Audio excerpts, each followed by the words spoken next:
Welcome back to the Exempt List. Today we are talking all things Week 9, from the Ravens to the Panthers to the pathetic Atlanta Falcons.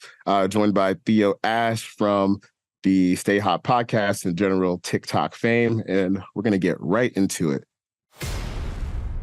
All right, welcome back to the Exempt List. As I said, part of the Zero Blitz podcast feed on Yahoo Sports. There's a lot to talk about a pretty milquetoast week of NFL football. It wasn't exactly the high-flying action we got last week, but there's still a lot to go over. Today, I'm joined by Theo Ash, NFL TikTok thought leader and general social media thought leader who deals with some of the most rabid fans I think I've seen on the internet, and he's a member of the Stay Hot podcast. So, Theo, first of all, I just want to ask you, how are your mentions doing around this time of the season? Bad. Yeah, it's bad. It's the Dolphins fans. First of all, the Dolphins fans, they deserve to be bad because the Dolphins are quite good despite what happened this week. And I said they'd be the most disappointing team in football. And I knew what I was getting into when I said that about a very easily angered fan base. And obviously Tua's having a great season and all that. So, I knew what I was getting into, but they're bad. But overall, my predictions before the season didn't age super well. So a lot of constant reminders, but I don't let it get to me too much.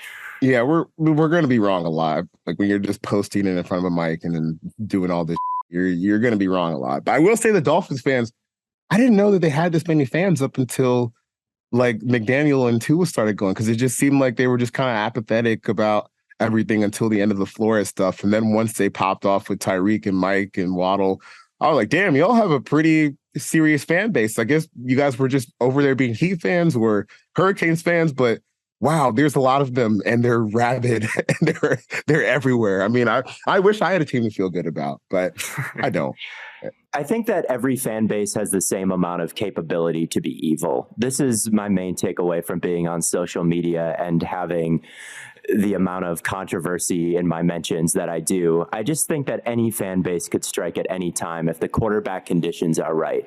And the quarterback conditions are young player on a rookie deal who isn't good, and the team is still good. And if those conditions ever exist, it gets really scary fast. Like Bears fans, when they had Mitch Trubisky, were horrifically bad after that, like 13-3 year. Jets fans, when during last season when they were winning and Zach Wilson wasn't the reason why, like I thought they were pretty awful. Tua for a while, I think, wasn't good on a rookie deal. That's when that really all started, and it happens to every fan base who's in that circumstance. But now the Dolphins have gotten really good, and just the degree of credit going to Tua just is not suitable. And I think that it is a hurricane, like in the warm waters of Miami. It like all was perfect for the conditions to exist for a really, really crazy fan base. God, I miss it. Like I remember when I was a teenager, but when the Falcons first drafted Matt Ryan, I was so insufferable because he threw, but at least he was good, but he threw a touchdown pass, like a 60-yard touchdown pass on the first play of his career. And I was just like, oh, yeah, we did it. We did it. We got our guy back. Even when they had some early playoff blunders, I was insufferable. And as I was looking back at this weekend, I was just like, God, I would kill for that.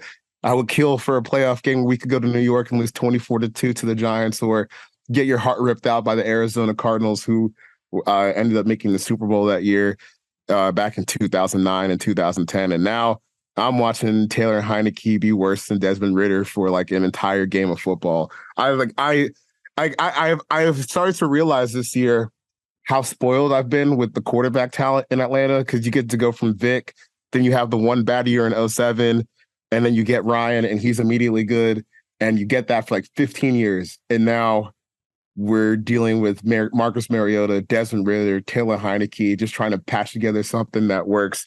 It's so frustrating. Like, it's so frustrating. I'm back home in Charlotte right now, visiting my family. And I went to the Panthers game on Sunday, and I got stuck. I know. We'll get to that later. But I got stuck in traffic.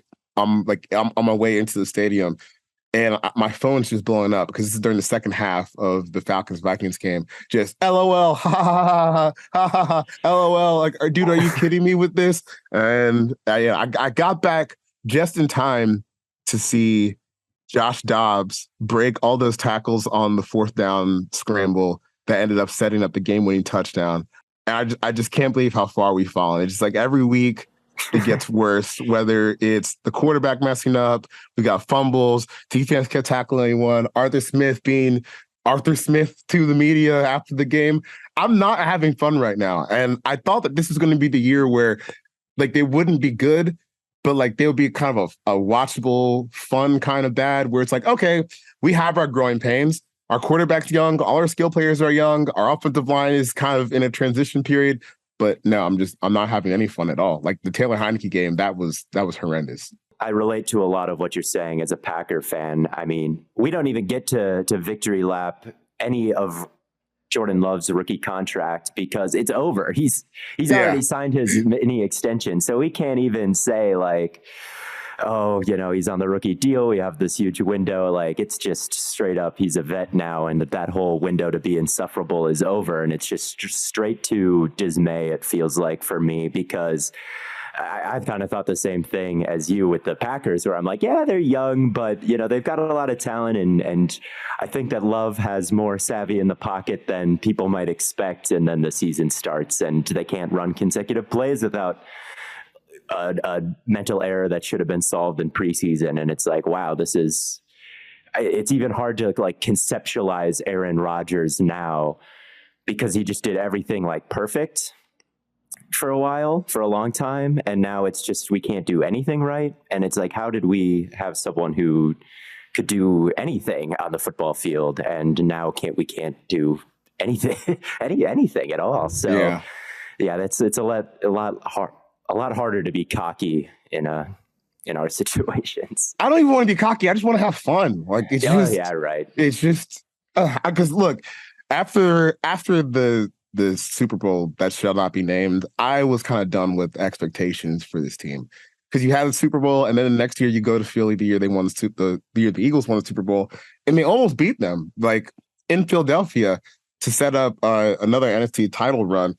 And now, like they haven't made the playoffs since. It's been pretty boring watching these games, and I'm somehow I feel worse about this after that game than I have in a while. But we'll get to some of the quarterback stuff in a minute, and just some of the flounderings that happened on Sunday. But first, we need to talk about a couple funny things that happened this weekend. The first part, everything that happened with the Raiders, starting with like the Jay Glazer report, where he was saying they had that team meeting with Josh McDaniels and the players just kind of ripped into him and laid into him through and Josh McDaniels saying never say anything bad about the Patriots, which is like, whoa, okay. You don't coach there anymore, right? Like I don't. He doesn't. I feel like he's has dementia or something, or some sort of brain disease where like he needs to be surrounded with things that remind him like he's an old man in like a retirement home, and they've put like a picture of his wife up there or like a picture of an old painting that used to hang in his house, and he still thinks he's there. And with McDaniels, it's like there's Jacoby Myers, there's Jimmy Garoppolo. It's just like there's Tom Brady over my Tom shoulder Brady. again. Yes, it's all. So it doesn't surprise me that he had like a never say anything bad about New England moment, because I think he thinks that they're in New England. Right. Well, he's done is tried to bring the Patriots culture, whatever that means, as we see them having the worst season under Bill Belichick that they've had. Patriots culture, got to bring that over to wherever we are, the Patriots way. Man, you're not there anymore. Well, now you're not anywhere because they have let him go. But I think the idea that he would say that, just like, okay, like you're so disconnected from everything that's going on here that it's kind of time to go. And the fact that Mark Davis, I think this is the biggest insult of Josh McDaniels, is Mark Davis, who just got out of, not even just got out of, because I'm pretty sure he's still paying the deal off, the John Gruden deal, signs John Gruden for 10 years, fires him. Then you sign Josh McDaniels to a 6-year contract. For 6 years. Right. We all know Mark Davis is not the most it feels crazy to say this about a billionaire, but like the most financially stable owner out there. So the fact that he was willing to eat that contract after eating the John Gruden contract and say, I'm going to pay 16 years worth of coaching contracts just so you don't come back to work, that is a huge slap in the face. And we know how they felt about him actually being there, because after they beat a game against the Giants, who were playing Tommy DeVito for like 75% of the game, they smoked cigars in the locker room afterwards. Like, you beat Tommy DeVito. That's not something that you should be, woo, we did it. We did it. We beat the Giants, who are averaging like 2 yards a play over the last 2 weeks. You busted out cigars. Like, this is just all, we did not like that dude. We are so glad to have him gone. And now it's the Antonio Pierce show, which another funny thing is Antonio Pierce and Herm Edwards laid waste to Arizona State with they laid waste to the Arizona State with recruiting violations so bad the NCAA hasn't even given their punishment yet. And Arizona State was like, you know what? We'll take ourselves out of the bowl. We'll give ourselves a 1-year bowl ban just to get ahead of this stuff. Herm's back on ESPN. I watched him on SportsCenter last night. Antonio Pierce is the head coach of the Raiders. How is, like, you laid waste to a college program and you just get to walk away like nothing happened and benefit from it? It's so crazy to me. So crazy. I couldn't believe it. I was at Arizona State. I don't know if you are aware of that or not, but obviously I was there when that ESPN report came down that said, we don't even know how bad it is, but just prepare yourself for the worst. Like the FBI, like it's going to all come crashing down. Like, oh no. And everyone left. And that was the last I heard about Antonio Pierce until I was like, that guy, I had to look it up to make sure it was the same Antonio Pierce. I feel like at least with him, he fits Raiders culture. Yeah. He is a real life Raider. Like he is. I will give Antonio Pierce credit. When I was at ASU, I watched him beat Oregon and we stormed the field and we had Jaden Daniels and we had Johnny Wilson, the wide receiver at Florida State now, and Benjamin and Rashad White and Chip Trainum. I don't know how illegal it was to get these guys, but at least when I was there, it was it's fun. It was working to some degree. And now that they're going to suck for the foreseeable future, I just don't have to pay attention anymore. But Antonio Pierce, in his illegal way, did create a good era of ASU football for a short amount of time. Raiders rule number 1 back in the 80s was cheating is encouraged. Maybe he can slime ball his way to a couple good years in there before inevitably getting fired again, or a couple good weeks in there. Until he gets hit with a tampering fine in the NFL because I feel like that's the closest you can get to recruiting violations. I'm so fascinated to see what these recruiting violations actually were when the NCAA comes out. Because anytime a school is like, okay, we're going to punish ourselves before you guys can punish us, something bad's happening. And Jim Harbaugh's looking at this like, hey, if Antonio Pierce can do it and Herm Edwards can get back to his good life, why not me? Why can't I go to the NFL and just pick up where I left off a few years ago when I was leading the 49ers down the pipe and get into Super Bowls? He can. I think that and he probably will. That's probably exactly what he'll do. And Connor Stallions will take over Michigan, just like he always wanted. And we're on track. That could be a whole other podcast. I think that's one of the most fascinating stories I can remember in football. Just Connor Stallions, the whole shebang. But we can get to that at another point. The question that I have for you as far as the Raiders are concerned is, could Antonio Pierce actually keep his job if the morale change is permanent? Because they kind of went through this when Gruden got fired, where Rich Bisaccia came in, who's the special teams coordinator for the Packers now.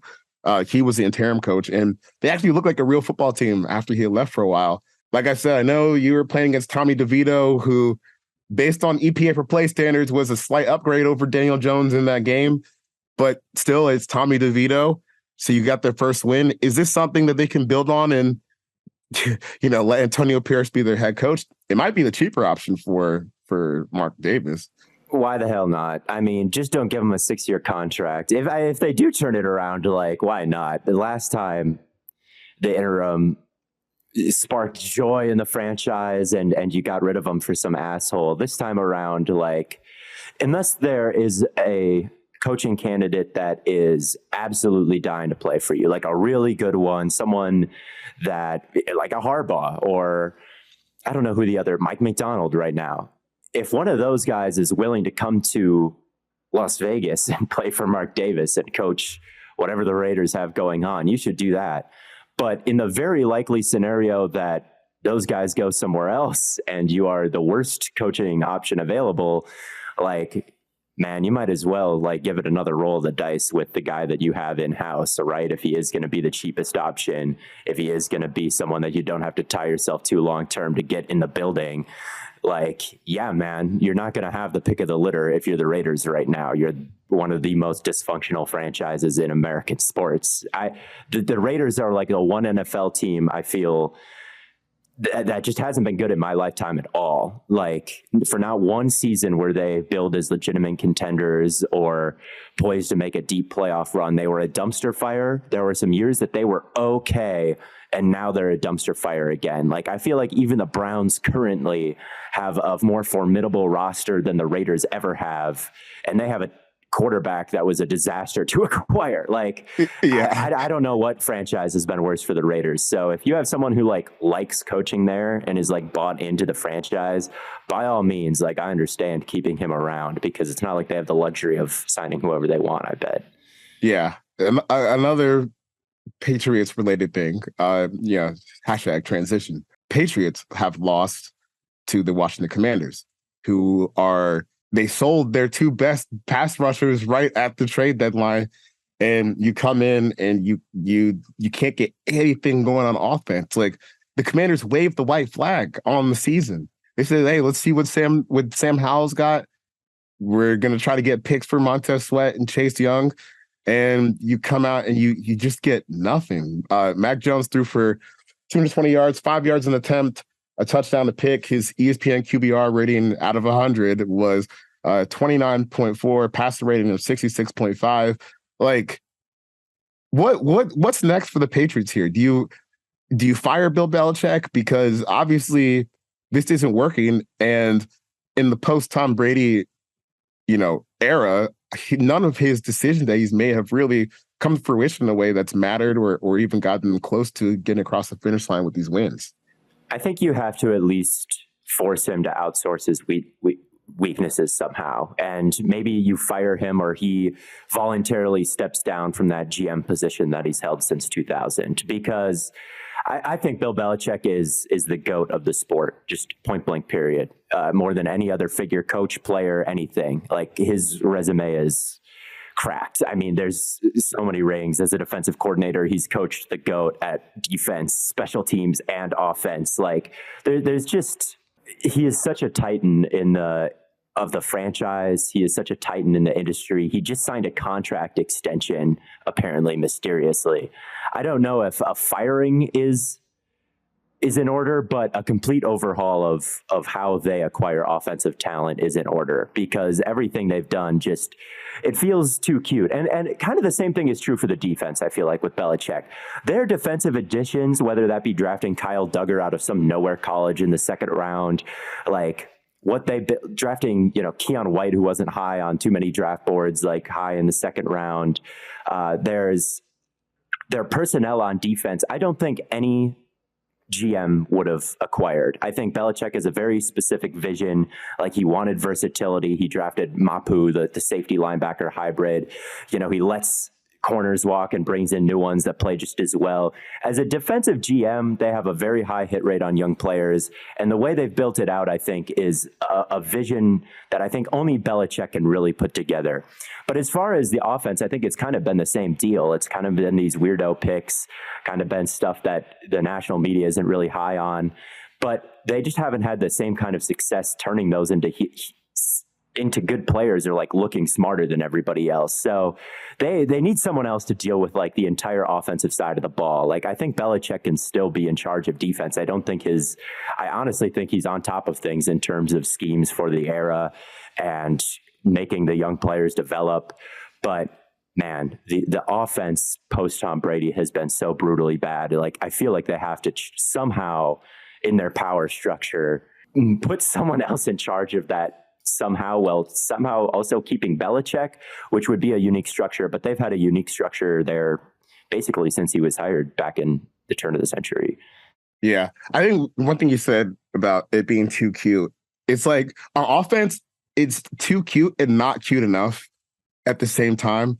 Okay, I understand the utility of a player like Ezekiel Elliott or Juju Smith-Schuster, where it's not the most explosive guy you've seen, but just they do some good things on the football field that can help you get wins. You can't build the whole roster out of guys like that. Like, you got to have someone who can go out there and make a play. And like they've got Demario Douglas, who's turned out to be a nice little surprise for them. But at the end of the day, like, you're signing like Hunter Henry, Mike Gesicki, Ezekiel Elliott. You got Jalen Reagor on the squad, Juju Smith-Schuster. Where are the big plays supposed to come from? And I say this, I'm not even a huge fan of Mac Jones as a quarterback, but like what's he supposed to work with here? The offensive line is deteriorated.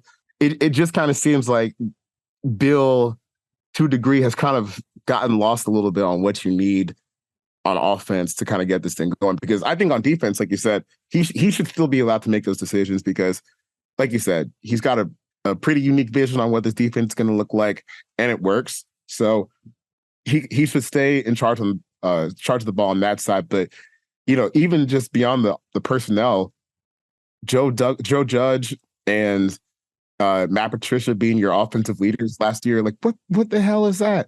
And Bill O'Brien, I think Bill O'Brien's an upgrade over that, but not to the point where he can make something out of this group that he's been given. So they kind of need a whole overhaul on that side of the ball. And luckily enough for them, they appear to be bad enough on offense that they're probably not going to win too many more games the rest of the season. So they'll have their chance at Caleb Williams or Drake May if that's the opportunity that they or the route that they decide to go. So we'll get into the quarterbacks a little bit later.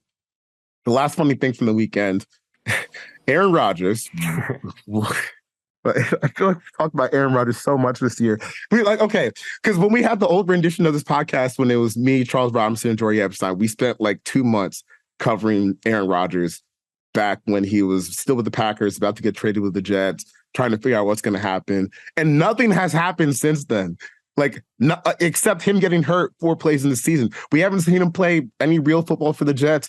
I went to a couple of training camp practices. He looked great, cool, but he got hurt so fast that we've spent a whole year talking about Aaron Rodgers, and he hasn't played any football that matters since he was a Packer. And now we know, okay, he tore his Achilles 4 plays into the season, and he's trying to angle himself as like he's going to be able to come back and play this year. So after the game, it was caught on camera. Derwin James, the Chargers safety, is talking to Rodgers on the field after the game, and he asked Rodgers, "Well, when are you going to come back?" And Aaron said, "A few weeks." Like, what are we doing here? You're a 40-year-old man that just tore his Achilles, and you think that you can come back and just play professional football? And the crazy thing to me is, like, when we see people talk before the game, "Oh, Aaron's throwing the football. He's out there moving around." Okay, that's a lot.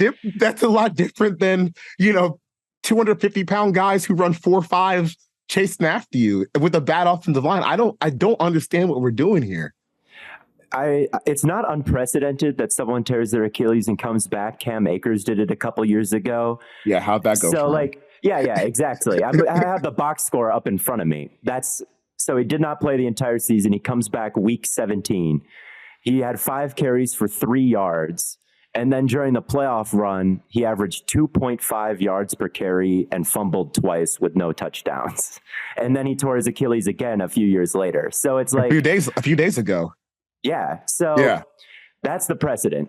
That is the precedent. Young back in his prime comes back early, sucks, never recovers, and then re-injures the same thing. Or was it ACL this time?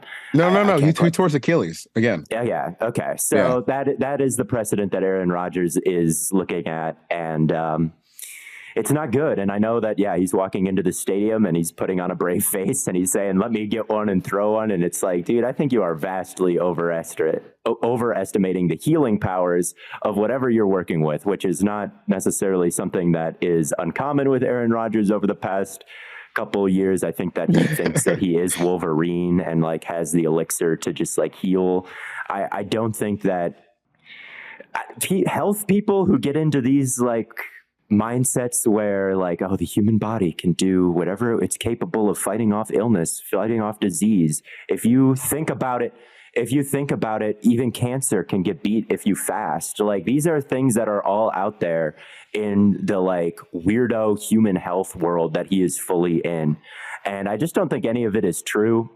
I don't think the things that he was taking to cure COVID. And I think it would be a disaster if he came back. I really do. I think that it would be even more embarrassing than the first thing that happened, because there's just no way it doesn't go terribly. And I just don't think that, I think there's a very clear reason to believe that he is like on some weird that is not actually going to help him, that he believes does. I think that if he comes back, like the Jets can't let him. Like the Jets have to say no. Yeah, they have to say no. They're unserious. One of the interesting things that makes my conspiracy brain go is, and this is reckless speculation here. There's no reason to come back this season unless you are 100% retiring after the year's over. Because why would you mess up what you potentially could do next year if you are committed to coming back, sitting through the 2024 offseason, and then giving it another go next fall? Like, that's the only reason why I can think that he would rush through this, is if he's saying, well, I'm done. It doesn't matter if I get hurt again, because I'm not going to be playing football next year. I think it's just to prove the wonders of holistic health. I think that's why you come back this season, is like all the things that I've gotten on, all my methods that people have scrutinized that I know work. It's all going to come together spectacularly at the end.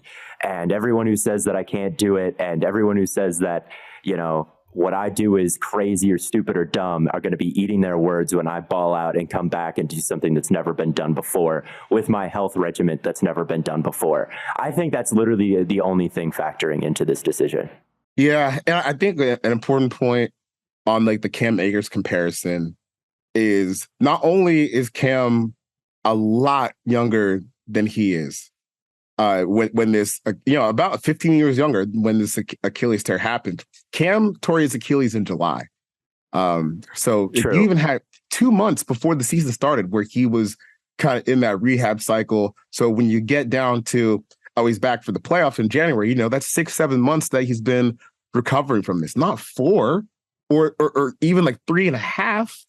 Like, what are we doing here? Like, even really entertaining that this is going to be a possibility for him? It's not happening. So it's just weird. It's weird. Let's talk about some quarterbacks that actually are playing and played this past weekend. I think the biggest one that has gotten people, or one of the biggest ones, because there were a few performances this weekend. Geno Smith got absolutely ravaged by the Baltimore Ravens defense. Personally, I don't really see the big shame in that with how the Ravens are playing this year. I thought even within the game, it was a struggle for him, but he still made some nice throws, made some nice plays for them. Is there cause for concern here for Seahawks fans and the organization with how that game against the Ravens turned out? I don't think so. I don't think that there's anything that you didn't already know. Like, maybe it proved that Geno isn't Mahomes, and if everything is failing around you, he can't put the team on his back and carry you. Like, he's not that caliber of guy where if the line and receivers don't play well, you still win the game against a top defense. But I don't even know if Mahomes or Brady or anyone could do that. So I don't really think it's too much of a cause for concern in terms of Geno's play. Is it a cause of concern for Charles Cross's play when he's getting burned around the edge by Kyle Van Noy? Like, yes, that is cause for concern. Is it cause for concern when Tyler Lockett, gives up on a route and doesn't contest a pick? Like, I think that's cause for concern. Is it cause for concern that you can't pick up a stunt to save your life? Yes. But Geno played, like, obviously every week there's a range of outcomes for quarterbacks. And over the course of a career, that it's going to fill up, like, that whole range on the high end, on the low end, and the middle end. And you let it play out, and sometimes it's going to be in each spot. And 2 weeks in a row against top defense, there's been some low-end performances from Geno Smith. It's just going to happen. When you look at the quarterbacks across the league and the teams across the league, who are you taking like over Geno Smith at this point? Like, he's still an above average quarterback. It's not like, oh, he's falling off and everybody else has got someone who's really good. Like, I don't see that. So he's still probably ranked at about the same place he was before the season. No, like, who has overtaken him? Drew Lock? Certainly not. So you can't say that he should be benched. And if you say he should be benched, then like, you think Drew Lock is going in there and just masterclass in the Ravens with everything going wrong around you on offense? Like, no. So yeah, I think that he hasn't moved up any rankings, certainly, but I don't think he's moved down any significant degree. Yeah, I was talking to my buddy Ben Solak yesterday, basically about the Ravens defense, and they are allowing touchdowns per drive at the second lowest rate this century since the 2000 Ravens. So like, this is literally historically good defense that we're seeing here. And I even think the fact that like some of the Geno stuff you see on the internet, it's kind of a reflection of how overly quarterback biased we can be in terms of some of this. It's like, dude, they just got their face eaten by one of the best defense we've ever seen. It will remain to be one of the best defense we've ever seen as long as they can stay healthy and Roquan Smith doesn't get hurt and, they kind of stay on that track. So sometimes you just get got by a better team, and I think that's kind of what happened as far as Geno's concerned. But you're right. With some of the other like tinkerings on the supporting cast, there's definitely a little bit of concern there. But I think when you look at the rest of the NFC, you're still on track to be one of the 7 teams that make the playoffs, which is all you can really ask for at the end of the day. Yeah, no team in the NFC looks unbeatable right now. I think the Eagles' secondary is a legitimate problem. Like, their linebackers, their corners are all having a down year. Job is kind of a disaster out there, and Slay and Bradbury are having down years as well. So, like, there could be a game where you pass for a ton of yards on the Eagles defense and beat them. Like, the Niners have lost a bunch in a row. Dallas's defense is kind of folded when the coordinators have been good or the test gets tough. Like, they've gotten kind of killed by the Eagles and Niners, and the Cardinals even really got them with their offensive scheme. So yeah, the Seahawks are still right in the NFC. I don't think that the representative of the NFC is going to be any kind of super team this year. So definitely a concerning performance, but the season's not over. And yeah, as far as the Ravens defense goes, like, yeah, they've got the Wembenyama of slot defenders. They've got a bunch of guys who can win on the line and just gorgeous pass rush plans. Like, they just make so much sense. They maximize everybody so well. You got a lockdown corner on the boundary. You've got the best cover linebacker, or at least the second best in the league in the middle. Like, there's not really a weakness to exploit besides maybe number 10 who is out there, and JSN caught a big, slot fade on him. But like, that's the only starter where you're like, I feel pretty confident that we can pick on this guy, and everyone else is a dog. So with some high end stars. They didn't even have Marcus Williams for this game. Like, okay, speaking of guys that are, well, I don't even know if it's speaking of. Let's just move on. Josh Dobbs against the Falcons.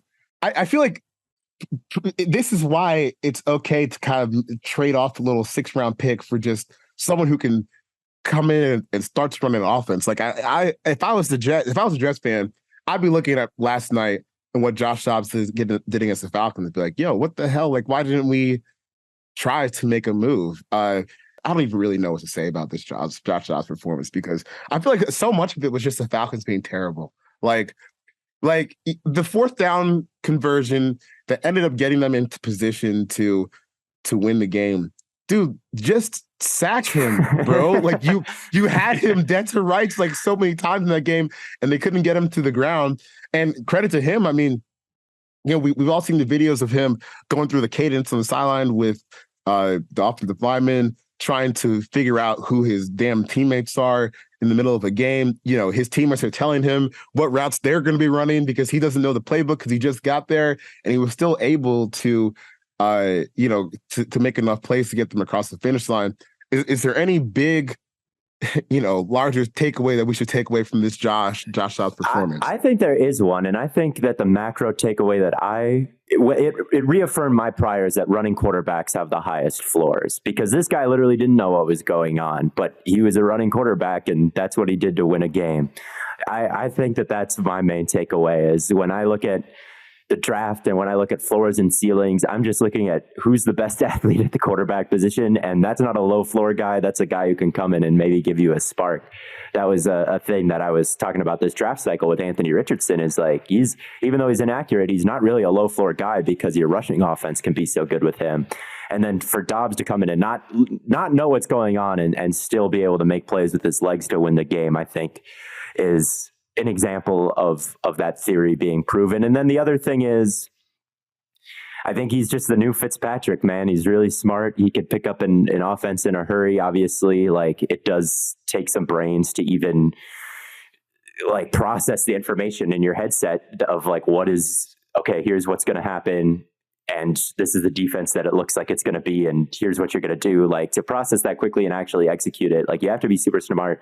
And he also is someone who's going to take chances. And he is someone who is super turnover prone. And I was actually kind of fading him going after that trade happened, because I said he was too turnover prone to be like a great backup. And he was turnover prone in this game, but I underrated his just playmaking abilities. And Fitz was always good for like that random 400-yard performance every 3 years, it seemed like.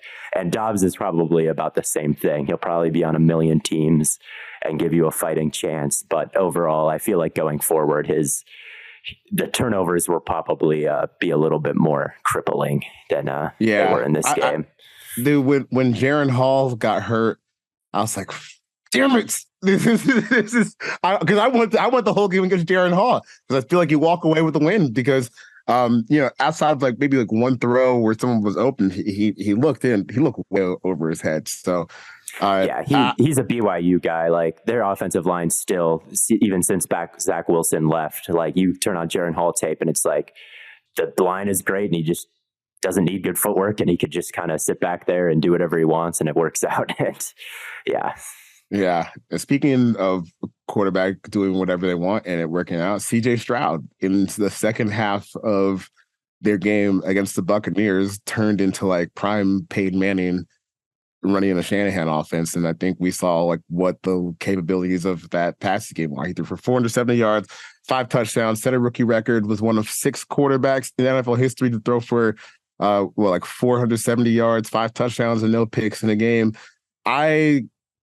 It was honestly one of the most breathtaking performances that I've seen from a rookie quarterback. I mean, especially in the second half, it just looked like he couldn't miss. I think it's kind of important to talk about that day that he had juxtaposed with what Bryce Young did in the Panthers game, where he threw 3 interceptions. 2 of them were pick sixes. All 3 of the interceptions were bad and 100% his fault. Is it too early to say that the Panthers took the wrong quarterback? Because I don't think that it is. I don't think it's too early to say that at all. And I'm willing to stand on what I said before the draft and say that I was wrong to rank anybody above Stroud. And Stroud is fantastic. When you look at there's not a lot of flukes in terms of career starts like this. It's Dak, it's Herbert, it's Cam, like it's Peyton I know he threw a bunch of picks, but like a lot of his efficiency numbers his rookie year, like he broke, I think, the rookie touchdown record. Like he had a good rookie season despite all the picks. Like, Stroud is better than all of them, and they all turned out well. RG3 obviously set a bunch of rookie records, and I am not convinced his career wouldn't have gone very well if he didn't get injured in that game at the end of his rookie season. So yeah, it's not a lot of flukes in terms of guys looking this good this early. I mean, Lamar as a starter looked very good early. Mahomes looked very, very good early.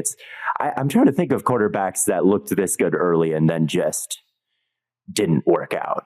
So yeah, I think Stroud has made himself pretty undeniable. Everything at Ohio State was amazing with him. It just was a question of when the bullets start really flying, like how much of it is going to translate. Because we've seen Bryce when the bullets start flying. We've seen Anthony Richardson with the bullets start flying. Like, Stroud has all these first round picks and just everything translated beautifully. Every single thing. It's still perfect. Like he stands in the pocket. Yeah. His accuracy is so money. He gets through full field reads. He's aggressive down the field. Like, he's just as accurate on the run. I just don't know what negative or what hole to poke in his game there is right now. And with Bryce, I mean, what is an elite trait that he possesses? I don't know how you could say you'd still take Bryce Young in a redraft. Yeah, and I think one of the most frustrating things is when people say, you kind of brush off performance and say, oh well, CJ Stroud has a better supporting cast than Bryce Young. That's all it is. No, it's not, because look, and you're getting into hypothetical land that you can never prove, but I feel pretty comfortable saying that even the Panthers, this Band-Aid slap together offense that they have right now would perform better with CJ Stroud in the lineup. I don't think that CJ Stroud would be capable of putting up, 475 touchdowns in the structure that the Panthers have, but it would probably be a little bit more functional than what you've seen. And I think one thing that's so hard for Bryce is you have these expectations of the number one overall pick, but maybe you probably just shouldn't got drafted there. I think one of the most jarring things when I was at the game on Sunday, and it's kind of a theme throughout his film, is like when stuff starts to break down, that's like where you really start to see his physical limitations. He's like not a great athlete. No, he's not. And he's short. So like when the Panthers interior offensive line starts to get collapsed a little bit, he can't see. Like he legitimately can't see what's going on down the field. And it wasn't quite that problem at Alabama, because your offensive line is better than 95% of the defensive linemen that you're going to come across. So you can slide protect and just wall off three defensive linemen to create passing lanes open in the middle of the field. It's not like that in the NFL. So I still kind of think there's an avenue for Bryce to be a quality starting quarterback, but I don't think it's ever going to look like with what CJ Stroud has. And man, it being there on Sunday, it just looks so hard for him. All of it looks so difficult for him in a way that it didn't look at Alabama. So I would be a little bit concerned, and I don't think it's wrong at all to say that they took the wrong quarterback first overall. Is it wrong to say they traded the farm for Tyrod Taylor? Wow, that's a hot take. I mean, right now that's about what it looks like. You traded what's going to be a top 4 pick at worst.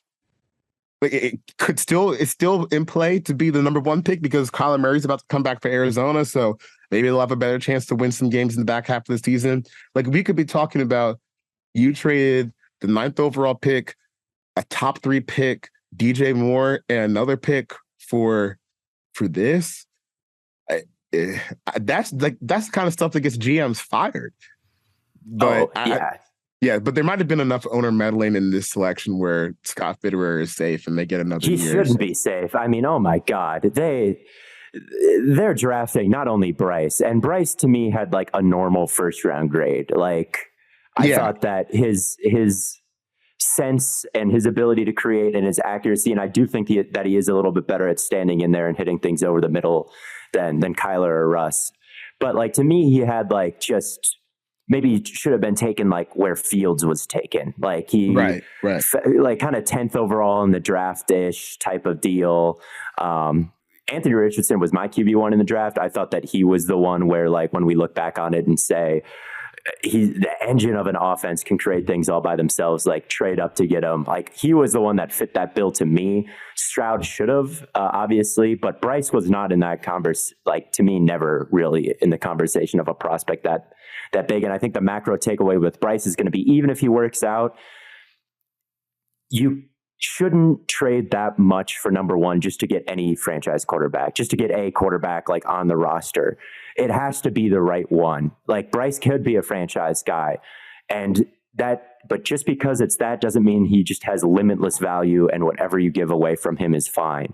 If you have a quarterback and your grade on him isn't top of the draft, number 1 overall, you shouldn't. And obviously they did have this grade on him, and that's, I guess, maybe their mistake. But that's probably, yeah. Not every good quarterback prospect is a trade up to number 1 quarterback prospect, I guess. Yeah. And I mean, look, to give some of the guys who are running the show over there some relief, it's not exactly a secret that David Tepper, the owner, kind of stepped in and strongly pushed for this to be the outcome. And it's a little bit different when someone who's signing your check says, hey, do this, you got to get this done. So we'll see what happens. like I said, I think there's still an avenue for Bryce to become a quality starting quarterback in the NFL. I think he's even had some moments this year where you can kind of see what the peak of what that can be looks like, but still, it ain't 475 touchdowns in like your ninth game. So sorry, that's a tough one. Tough break, yeah. Tough break. Let's get to before we start talking about some of the guys that'll be in the NFL next year. Josh Allen seems to be in hell right now. The Bills are just, I don't know. I see Bills fans getting upset with the coaching staff and what have you, but I kind of just feel like it's one of those situations where it's just not your year. You just kind of too banged up. It's not clicking. It kind of is what it is. But is there anything that Josh Allen can do to kind of steer the Bills towards, I guess, what they're capable of? Because right now, as things stand, as we finish week 9, the Bills are the 8th seed. Like, they're not even a part of the playoffs right now. Is that just what this season is, or is there something Josh can do to kind of drag them through this? PEDs, maybe.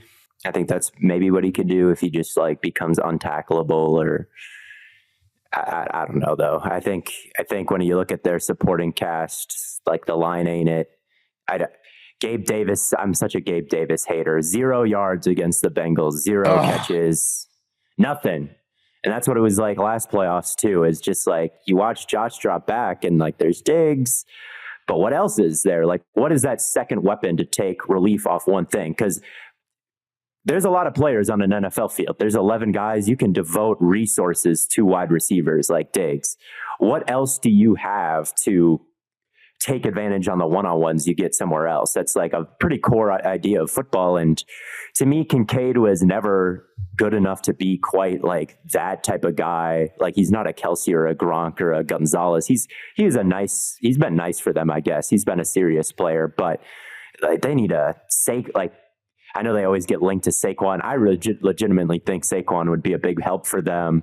A second elite receiver, a really elite tight end, even an elite offensive line. But you got to have 2 things. Like the Eagles have 3 things. They got the quarterback, they got the line, they got both wide receivers. They got 4. They got the tight end. They got the tight end. Yeah, they have everything. You know, the Chiefs, they had the 2 things in Kelsey and Tyreek. Now they kind of just have the one, and I think that they're starting to feel the blow, and it's really the defense that's their second thing. The Bills don't have that, so I don't know where it comes from. Maybe Rasul Douglas comes in and gets 4 pick sixes and just kind of turns the tide for them with his aggressiveness, or they get a lot of fluky like fumble luck or 1-score game luck or something like that, and they're able to kind of limp into the playoffs. But in terms of making a Super Bowl run, Poyer has fallen off, I think. Like Vaughn has been pretty much invisible this year.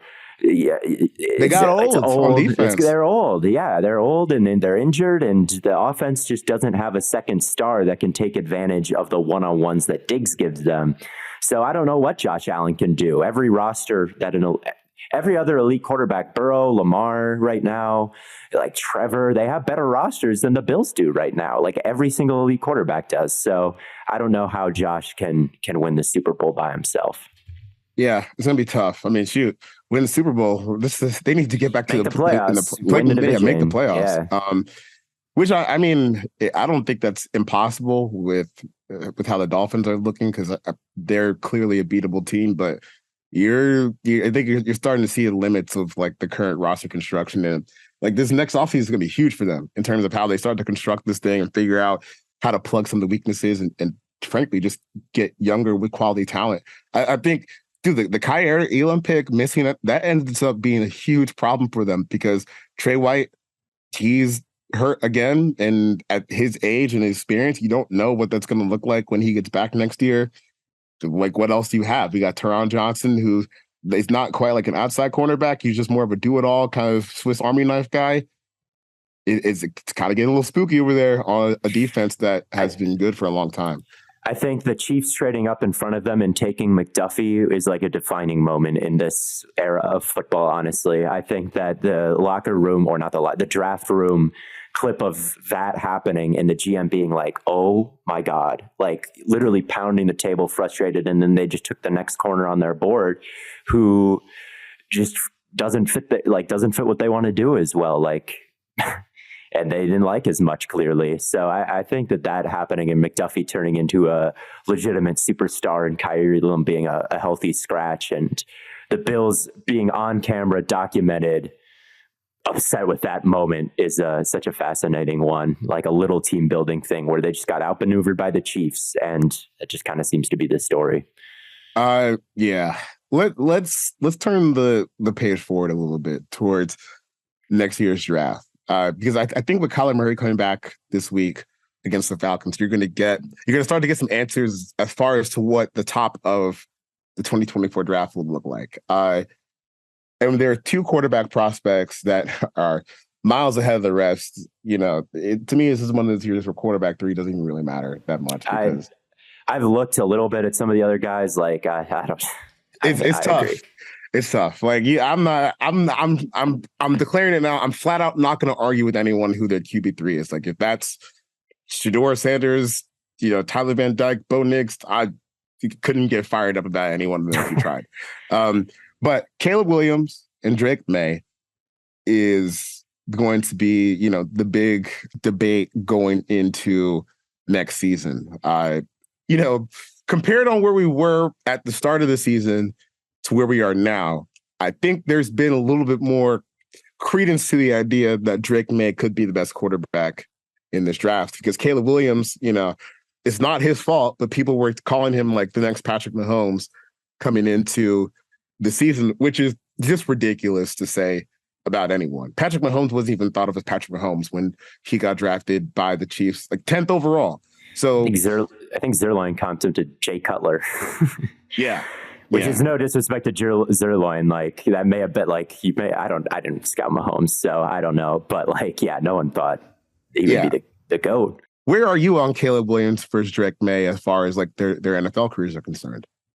I am a Caleb appreciator. I love Drake May as well, but I have Caleb QB1, and I have dreams of Lamar Jackson when I watch him. I think that's an attainable outcome for him. When it comes to the flexibility of his release and his adeptness as a runner, I think that when he comes into the NFL, he's going to be one of the best rushing quarterbacks that there is. People compare him to Mahomes all the time. I think he's a very different type of runner. Mahomes is like, people say it all the time, like drunk guy trying not to spill a beer. Like, he's just kind of scampering and scrambling. I think Caleb is like a legit forward lean runner with speed who can break tackles. You want him running read option. You want him being a part of the run game. And I think he's going to be super dangerous doing so. And then as a thrower, he can throw on, I think he has incredible accuracy. Just point blank, I think he's more accurate than Drake May by a little bit. And it gets especially impressive when you consider the arm angles, the elasticity of like what his body is doing when he releases the ball and how it's still always on the money. I think that, yes, everything he does right now is kind of, he's holding the ball like an absurdly long amount of time and running around. But I think that Lincoln Riley's offense kind of forces that to be the case. It's a lot of people sitting down on hitches and then people getting vertical. So you have that deep shot, and then the people underneath are in a good position to run around when he does. So it's not really something that lends itself to like rhythm and timing and getting the ball out fast, I think. And I think he's capable of doing more. It's almost like the anti-CJ Stroud argument, where last year it's like Stroud never really extended or created, and you wondered if that was in his bag. But the truth is, like, he never really had to do anything else. I think it's almost the opposite with Caleb, where it's like he is, no matter what game you watch, clearly the best football player on the field. Clearly, even the Notre Dame game where he struggled. Anyone can watch that game, and if you ask them to point out, like, who is the best football player here, they would say Caleb Williams. He's just making dumb decisions right now. So I think when you have that kind of athlete and have that kind of playmaker and magician, I'm taking him, man. Like, it's not a situation where everything is easy for him. The defense, there's just no thought in stopping anybody. And the offense, like, even the easy buttons they push, puts a lot on Caleb. Like they'll run triple option and Caleb has already broken a tackle and is like 5 yards down the field when he pitches it backwards. Those aren't easy decisions to make. And like on the RPOs, there'll be someone in his face and he'll like lean and throw it like underhand sidearm and it'll be like perfectly on the money. So even when the manufactured stuff is happening, like Caleb is still flashing like crazy ability. So when I watch Lamar Jackson and when I watch what the Ravens are doing this year and all the explosive ability he has and yet how he uses that to also be a good pocket passer, I think that is all out in front of Caleb Williams in the league as well. And Drake Maye is also amazing. He is incredible too. So if he goes number 1 overall, like I wouldn't be too mad, but I think Caleb has been the best college football player this entire time. Maybe Marvin Harrison Jr., but like to go toe to toe with an opposing offense that's always putting up 30 points, always putting up 40 points when they play 50 someone points good. this past weekend. 50 points when they're playing someone like really good, like, and win a lot of those games and win shootouts over and over again and pull off the stuff that he is pulling off.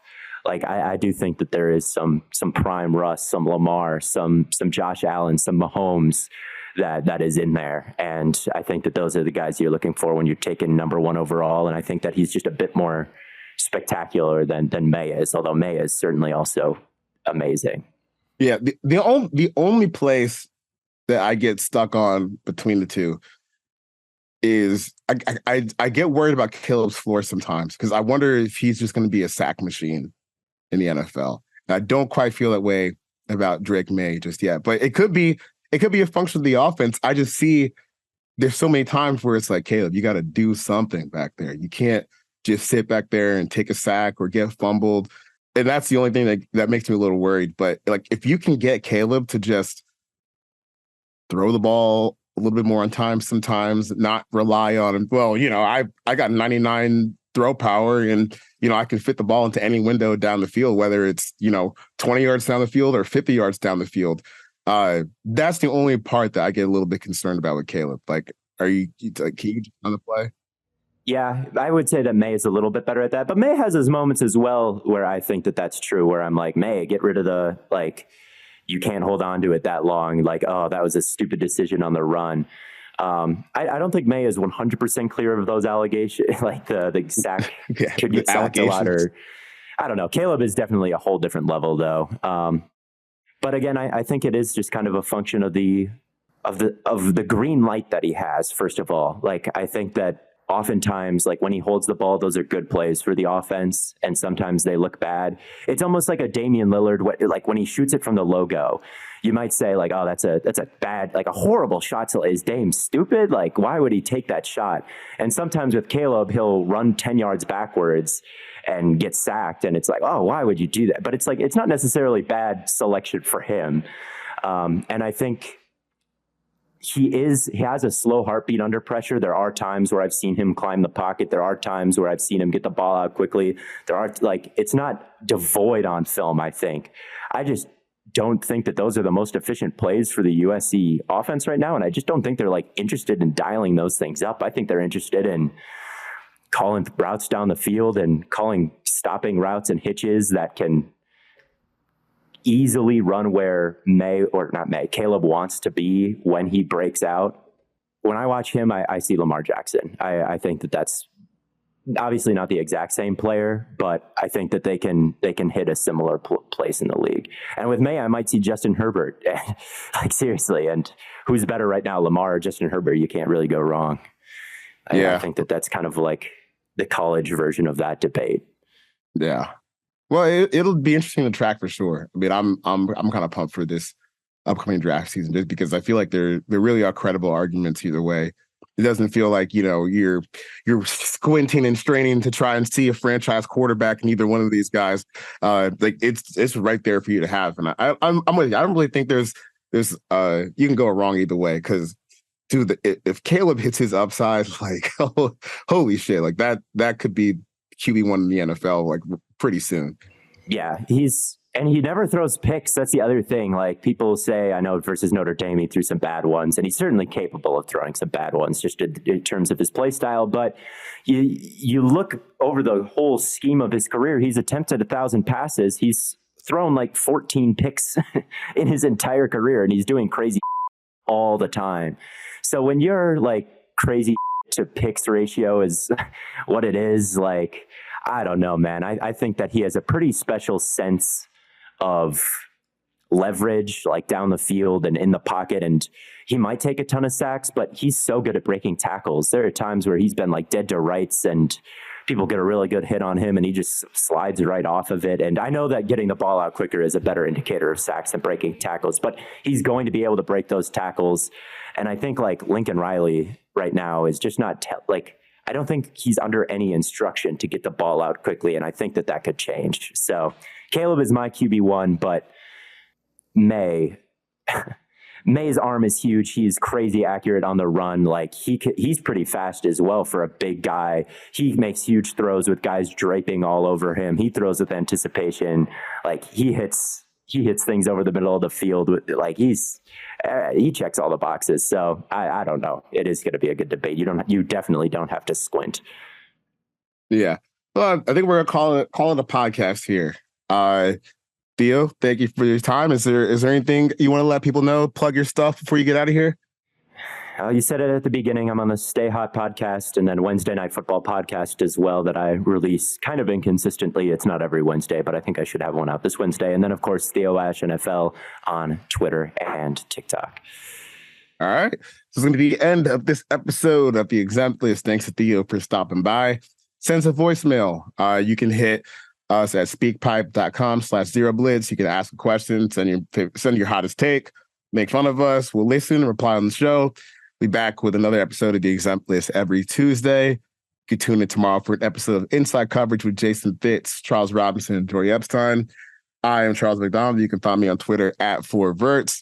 You can find Theo on Twitter and TikTok at Theo Ash NFL. A producer, Stone Rochelle, behind the glass. You can find him on Twitter at SJ Rochelle. And we will see you next week.